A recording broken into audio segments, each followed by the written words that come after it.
বাংলাদেশের মানুষ এক প্রাকৃতিক এবং রাজনৈতিক বন্যার মুখোমুখি হল, যেই বন্যার কারণে বাংলাদেশের মানুষের ঘর বাড়িসহ মানুষের জীবন নাশ হয়েছে। বন্যার পরিস্থিতি কিছুটা উন্নত হলেও এখনও ফেনী, লক্ষ্মীপুর, কুমিল্লার অবস্থা খুব বেশি একটা ভালো হয়ে ওঠেনি। এমনকি আমাদের পাশের জেলা মৌলভীবাজারে বন্যা পরিস্থিতির উন্নতি হলেও রাজনগর উপজেলার কামারচাক, ফতেহপুর, পাঁচগাঁও, মুন্সিবাজার ইউনিয়নের প্রায় 20টি গ্রাম বন্যাক্রান্ত হওয়ায় দুর্ভোগে হাজারো মানুষ।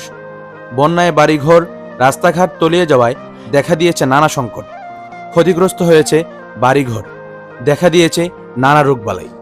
তাই সানশাইন মডেল হাই স্কুল বন্যায় আক্রান্ত হওয়া মানুষের জন্য একটি ফান্ড সংগ্রহ করছে এবং উক্ত ফান্ডে শিক্ষক এবং শিক্ষার্থীরা স্বতঃস্ফূর্তভাবেই অর্থ দিয়ে সাহায্য করে যাচ্ছেন।